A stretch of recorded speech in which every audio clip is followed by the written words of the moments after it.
Hello friends, welcome back to financial concepts. और जैसे कि आप सब लोग देख के समझ ही गए होंगे कि आज हम किसके बारे में बात करने वाले हैं। ठीक है, देखिए मैं ये चीज़ इसलिए स्टार्ट कर रहा हूँ फ्रॉम स्क्रैच से, ताकि बहुत सारे लोग ऐसे हैं जो बेसिकली बोलते तो हैं कि हमें फाइनेंस में इंटरेस्ट है, बट उन्हें समझ में नहीं आता कहाँ से स्टार्ट करें। ठीक है, बहुत सारे लोग स्टॉक मार्केट में इन्वेस्ट तो करना चाहते हैं, बहुत सारे लोग इसके बारे में जानना चाहते हैं कि एसआईपी क्या होती है, एसडब्ल्यूपी क्या होती है, और ऐसे बहुत सारी टर्मिनोलॉजीज है जो लोग, कुछ लोग इससे फेमिलियर होना चाहते हैं, बट चाह नहीं पाते, सोच नहीं पाते कि कहाँ से स्टार्ट करें, क्योंकि बहुत सारी ऐसी आपको अलग अलग मिल जाएगी, बट एक ऐसा प्लेटफॉर्म नहीं है जहाँ पे आपको इसके बारे में जानने को मिल जाए। तो अब मैं वही सीरीज स्टार्ट करने वाला हूँ जहाँ पे कोई भी बिगनर किसी भी बैकग्राउंड का, चाहे वो फाइनेंस बैकग्राउंड का हो, चाहे वो टेक का हो, चाहे वो बायो का हो, कोई भी हो, वो अपना यहाँ से स्टार्ट कर सकता है और फाइनेंस एकदम बेसिक से सीख सकता है। ठीक है ना, ताकि आगे चल के कोई भी न्यूज़ पढ़े या कुछ भी उससे रिलेटेड पढ़े फाइनेंस से रिलेटेड, तो वो आसानी से समझ पाए, एटलीस्ट बेसिक टर्मिनोलॉजीज उससे रिलेटेड तो है, तो वो हम जांच पाए। ठीक है ना, तो हम बिना टाइम वेस्ट करे चलिए स्टार्ट करते हैं। ठीक है, तो सबसे पहले आज हम इसकी टर्म से स्टार्ट करते हैं कि फाइनेंस एक्चुअली में होता क्या है। ठीक है, चलिए, तो आपने अभी तक क्या सोचा होगा कि यार कहाँ सुना है ये फाइनेंस जो टर्मिनोलॉजी है, ये कहाँ सुन के रखी है। देखिए, जो हम इन जनरल लाइफ फाइनेंस सुनते हैं वो हम सुनते हैं जनरली कि हमें कोई भी पर्टिकुलर चीज़ फाइनेंस करवानी है। जैसे फॉर एग्जांपल आप सुना होगा कि कई लोग जाते हैं, हम लोग बोलते हैं मोबाइल फाइनेंस करवाना है, या रेफ्रिजरेटर फाइनेंस करवाना है, या बाइक फाइनेंस करवानी है, या कार फाइनेंस करवानी है, तो लोग समझते हैं वही फाइनेंस होता है। बट ऐसा बिल्कुल भी नहीं होता, उसके पीछे की कहानी कुछ और है। देखिए मैं समझाता हूँ। आप जो अगर फॉर एग्जांपल आपको चाहिए मोबाइल, ठीक है, आपने बोला कि मैं मोबाइल फाइनेंस करवाऊंगा, इसका थोड़ा सा आप इसको तोड़ोगे, क्रोनोलॉजी समझोगे इसके पीछे की, तो मतलब क्या निकल रहा है। मोबाइल फाइनेंस करवाने का मतलब ये हुआ कि आपके जेब में पैसे नहीं हैं, अब आप जाते हो किसी तीसरे पर्सन के पास और उससे बोलते हो कि मुझे मोबाइल चाहिए बट मेरे पास पैसे नहीं है। ऐसे एग्जाम्पल देके समझते हैं पर, फॉर एग्जाम्पल ए नाम का एक पर्सन है, ठीक है, वो गया एक शॉप पे, ये मोबाइल शॉप है, वो यहाँ पे गया। ठीक है, अब इस शॉप ओनर के पास गया और बोलता है मुझे मोबाइल चाहिए और मेरा बजट है लगभग 30K, 30,000। ठीक है, तो मोबाइल शॉप शॉप वाले ने बोला ठीक है मैं आपको 30K तक का मोबाइल दिखा देता हूँ, लेकिन ए ने कंडीशन रख दी। ए बोलता है लेकिन मेरे पास तो कुल 10,000 रुपये है, तो बताइए रिमेनिंग 20,000 कहाँ से आएगा। तो अब ये बात आ गई, टेंशन आ गई, रिमेनिंग 20,000 कहाँ से आएगा। तो ये जो शॉप ओनर है ये इससे बोलता है उसकी फिक्र मत करो, ये 20,000 मैं आपको अरेंज करके देता हूँ। अब ये अरेंज कहाँ से करेगा शॉप ओनर। तो देखिए ये जो शॉप ओनर है ना, ये शॉप ओनर के पास बैठे होंगे different different kind of financiers, जैसे कि आपने नाम सुने होंगे, होम क्रेडिट, बजाज फिनसर्व, ठीक है, आपका बजाज फाइनेंस, या फिर ऐसी और तमाम कंपनीज होंगी जो फाइनेंस में डील करती होंगी, फाइनेंस ट्रांजैक्शन में डील करती होंगी। तो ये कंपनीज क्या करेंगी, ये कंपनीज आपको मदद हेल्प करेंगी इस 20,000 रुपये पे।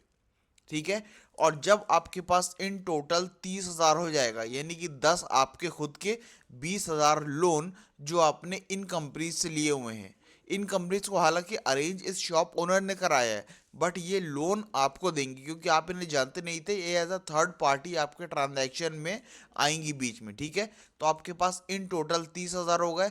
अब 30,000 आप क्या करोगे, इस शॉप ओनर को दोगे और अपना मोबाइल ले लोगे। ठीक है, तो इस पूरी प्रोसेस को हम कहते हैं फाइनेंसिंग। तो बेसिकली फाइनेंस अगर हम आसान शब्दों में तोड़ें तो फाइनेंस का मतलब होता है पैसों का जुगाड़ करना। बात समझ में आ गई। आई होप ये बेसिक कॉन्सेप्ट तो फाइनेंस का समझ में आ गया होगा, हालांकि फाइनेंस इससे ज़्यादा है, बट अगर हम किसी लेमैन को समझाएंगे तो फाइनेंस इतना ही है, यही होता है आपका फाइनेंस। लेकिन देखिए हमें यहाँ पे जो फाइनेंस पढ़ना है, ये बेसिकली इतना नहीं पढ़ना है, हमें थोड़ा सा डीप में फाइनेंस पढ़ना है, और हमें बेसिकली कंपनी के पर्सपेक्टिव से फाइनेंस पढ़ना है, राइट।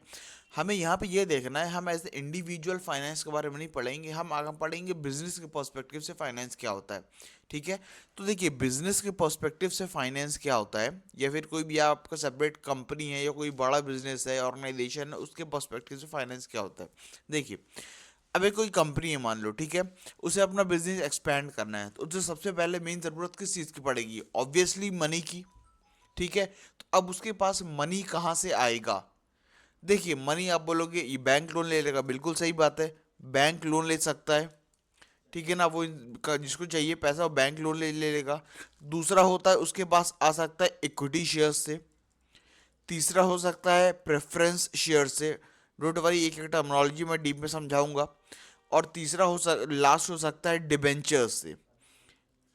देखिए आपको यहाँ पे ये वाला टर्मिनोलॉजी सबने सुना होगा, बैंक लोन। बैंक लोन के पास मतलब क्या होता है, सीधे सीधा कोई भी इंसान को पैसे चाहिए, वो जाए बैंक के पास और उनसे बोले कि भैया हमें इतने की ज़रूरत है, और वो हमें पैसा दे दे। तो एक तरीका हो गया कि बैंक लोन, यहाँ से पैसा रेज कर सकते हो, ये भी आपका फाइनेंसिंग के अंदर ही आता है। ठीक है।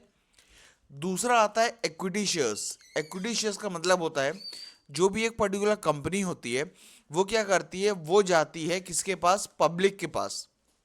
अब पब्लिक के पास जाती है, अब पब्लिक के पास जाके बोलती है पब्लिक से कि आप लोग हमें पैसा दो, यानी कि कैश दो, बदले में हम आपको क्या देंगे, अपनी कंपनी के अंदर ओनरशिप देंगे। तो यहाँ पे पब्लिक, जनरल पब्लिक क्या करती है, इनको कैश देती है, और ये कंपनी बेसिकली क्या करती है, ओनरशिप देती है किसको, पब्लिक को। तो इसको हम बोलते हैं इक्विटी फाइनेंसिंग। ठीक है ना, ये आपको जनरली इक्विटी शेयर्स के नाम से भी जाना जाता है। जनरली आपने देखा होगा जो स्टॉक मार्केट के अंदर जो ट्रेड होते हैं वो इन्हीं शेयर्स के 95% ट्रेड्स इन्हीं शेयर्स के होते हैं। ठीक है। तो ये जो सबने शेयर्स सुन रखे हैं ना, शेयर्स के रेट ऊपर जा रहे हैं नीचे जा रहे हैं, वो यही वाले शेयर्स होते हैं जनरली इक्विटी शेयर्स। नेक्स्ट आता है प्रेफरेंस शेयर्स। देखिए प्रेफरेंस शेयर्स कुछ अलग नहीं है, वो भी ये टाइप के शेयर्स ही होते हैं जहां पे कंपनी जाती है किसके पास, पब्लिक के पास, और बोलती है आप हमें कैश दो, बदले में हम आपको क्या देंगे, ओनरशिप देंगे। बट इसमें कुछ कंडीशंस इस वाले इक्विटी शेयर्स से डिफरेंट होती है। क्या कंडीशंस होती है, आइए वो भी समझ लेते हैं हम। ठीक है। यहाँ पे क्या होता है इस वाले में, इक्विटी शेयर्स की बात करें हम, तो यहाँ पे अगर मान लो कंपनी को फायदा होता है तो ही पब्लिक को फायदा होता है, और अगर कंपनी को नुकसान होता है तो नुकसान होता है। जैसे अगर मान लो पब्लिक ने कंपनी को दिए 1 लाख रुपए, ठीक है, तो एक बात ध्यान रखना, ये 1 लाख आपके जीरो भी हो सकते हैं, मतलब बिल्कुल ही चले गए पैसे, क्योंकि कंपनी डूब जाएगी। और आप कंपनी से कुछ भी क्लेम नहीं कर सकते। क्यों नहीं कर सकते, क्योंकि आपने जैसे ही ये इक्विटी शेयर्स के ऊपर पैसा लगाया तो आप एज अ पब्लिक बन गए कंपनी के ओनर। अब ओनर तो वही होता है ना, एक तरीके से बिजनेस करने वाला। आप अगर पैसे लगाओगे, आपके पैसे से बिजनेस हो भी सकता है या आपके पूरे के पूरे पैसे डूब सकते हैं। तो यहाँ पे रिस्क रहता है एक तरीके कि आपके पैसे जीरो भी हो सकते हैं। और उसी की तरह जितना बड़ा रिस्क उतना बड़ा रिवॉर्ड। अगर आपको यहाँ पे पैसे जीरो होने का खतरा है तो आप ये दूसरा बात रिवॉर्ड की पॉइंट ऑफ व्यू से देखोगे, तो आप जितना भी पैसा कंपनी ग्रो करेगी, जितना ही कंपनी ग्रो होगी, उतना ज़्यादा फायदा भी पब्लिक को होता है। तो यहाँ पे क्या होता है, आपके पैसे जीरो भी हो सकते हैं और आपका अनलिमिटेड टाइम्स प्रॉफिट भी हो सकता है, इक्विटी शेयर्स की बात करें तो। I hope equity shares clear होगा। नेक्स्ट बात करते हैं प्रेफरेंस शेयर्स की। प्रेफरेंस शेयर्स में जनरली क्या होता है, यहाँ भी कंपनी जाती है पब्लिक के पास, ओनरशिप लेती है, बदले में ओनरशिप देती है और बदले में कैश लेती है। बट यहाँ पे डिफरेंस ये होता है, यहाँ पे कभी भी पब्लिक के शेयर्स जीरो नहीं होते हैं। मतलब क्या हुआ, समझिए ध्यान से। यहाँ पे जो कंपनी है, अगर मान लो कंपनी लॉस में गई, ठीक है, लेकिन यहाँ पे पब्लिक का 1 रुपए भी नहीं डूबता है, मतलब पब्लिक का जितना है उतना ही रहेगा। लेकिन हाँ, अगर मान लो कंपनी प्रॉफिट में जाती रहती है, जिस जनरली यही होता है, कंपनी अगर प्रॉफिट में जाती रहती है, तो यहाँ पे ये जो प्रेफरेंस शेयर होल्डर्स है ना, ये इनको अनलिमिटेड टाइम्स प्रॉफिट नहीं मिलता है, बट कि इनका एक परसेंटेज फिक्स होता है कि इनको सिर्फ इतना ही मिलेगा, कंपनी चाहे कितनी भी ग्रो कर जाए। तो ये बेसिक डिफरेंस होता है। मतलब यहाँ पे लॉस तो नहीं हो रहा, ये एक तरीके का फायदा हो गया, बट यहाँ पे एक तरीके का नुकसान आप बोल सकते हो कि अगर मान लो कंपनी ने 100 करोड़ कमाए तो इनको 100 करोड़ के हिसाब से नहीं मिलेगा, इनको उतना ही मिलेगा जितना परसेंटेज इनको वादा करा गया है। और इक्विटी शेयर्स में इसका जस्ट उल्टा होता है कि जितना अगर मान लो इनको लॉस होगा उतना ही उनको प्रॉफिट भी हो सकता है, इसकी कोई लिमिट नहीं है यहाँ प्रॉफिट की। इसलिए लोग प्रेफर करते हैं इक्विटी शेयर्स में जाने के लिए, हालांकि यहाँ रिस्क ज़्यादा है, फिर भी लोग इक्विटी शेयर्स को प्रेफर करते हैं। आई होप आपको इक्विटी शेयर्स और प्रेफरेंस शेयर्स में आपको क्लियर हो गया होगा डिफरेंस। ठीक है। और लास्ट आता है आपका डिबेंचर्स, इसको हम नेक्स्ट स्लाइड में समझते हैं। देखिए डिबेंचर्स क्या होते हैं, ठीक है। डिबेंचर्स भी एक तरीके के लोन ही होते हैं। अब कैसे लोन होते हैं, देखिए दोनों में डिफरेंस समझते हैं हम। एक होता है बैंक लोन, एक होता है डिबेंचर्स। पहले बैंक लोन आप सबको मालूम है क्या होता है।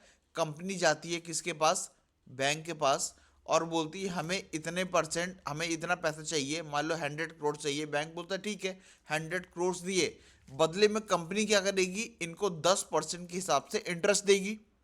अब बात आती है यहाँ पे इंटरेस्ट रेट किसने डिसाइड करा। ऑब्वियसली बैंक वालों ने। बैंक वाले अपने हिसाब से इंटरेस्ट रेट डिसाइड करेंगे। ठीक है, तो यहाँ पे कंपनी मजबूर हो जाती है कि जितना बैंक बोलेगा उतना इंटरेस्ट हमें देना पड़ेगा। बट उसी का एक ऑल्टरनेटिव होता है डिबेंचर्स, जहां पे लोन तो लेती है कंपनी बट बैंक से नहीं, कंपनी लोन लेती है पब्लिक से। बात समझिएगा। तो जब कंपनी पब्लिक के पास जाती है और बोलती है कि हमें 100 करोड़ के आसपास का पैसा चाहिए, तो पब्लिक बोलती है ठीक है हम दे देंगे। तो यहाँ पे कंपनी बोलती है बट हम आपको ओनरशिप नहीं देंगे, यानी कि हम आपको शेयर्स नहीं देंगे, हम एज अ लोन ले रहे हैं आपसे पैसा, एज अ लोन। तो बदले में जो हम आपको देंगे वो इंटरेस्ट देंगे। बात समझ में आ रही है। और यहाँ पे भी इंटरेस्ट फिक्स रहेगा। अब डिफरेंस क्या हुआ, सेम तो है दोनों। यहाँ पे जो डिफरेंस आएगा ना इन दोनों में, वो रहेगा कि इंटरेस्ट रेट कौन डिसाइड करेगा। यहाँ पे तो बैंक ने डिसाइड कर दिया कि हमें 10% से लेंगे, बट यहाँ पे कौन इंटरेस्ट रेट डिसाइड करेगा, यहाँ पे कंपनी डिसाइड करती है इंटरेस्ट रेट। तो कंपनी ऑब्वियसली अपने हक में या कम इंटरेस्ट रेट डिसाइड करेगी ताकि वो कम पे करना पड़े, उसकी कॉस्ट कम आए कंपनी की। तो यहाँ पे कंपनी को फायदा हो जाता है इस केस में, डिबेंचर्स के केस में। इसलिए कंपनी क्या करती है, बैंक की तरफ ना जाते हुए वो लोन तो लेती है किससे, लेकिन पब्लिक से। तो इसमें कंपनी का दो फायदा हुआ। एक तो कंपनी के पास से ओनरशिप भी नहीं गई, और दूसरा कंपनी ने जो इंटरेस्ट रेट डिसाइड किया वो खुद के अकॉर्डिंग किया, और वो कम होता है as compare to market rates. तो यहाँ पे कंपनी के ये दो फायदे होते हैं। तो यही जो फंड रेजिंग के हमने चार तरीके सीखे, कौन कौन से, bank loan, equity shares, preference shares और डिबेंचर्स, ये पूरा का पूरा फाइनेंस के अंदर आ जाता है। इसे ही हम पूरे बोलते हैं बिजनेस फाइनेंसिंग।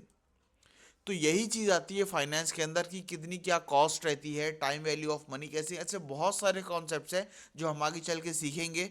अभी के लिए बस इतना ही।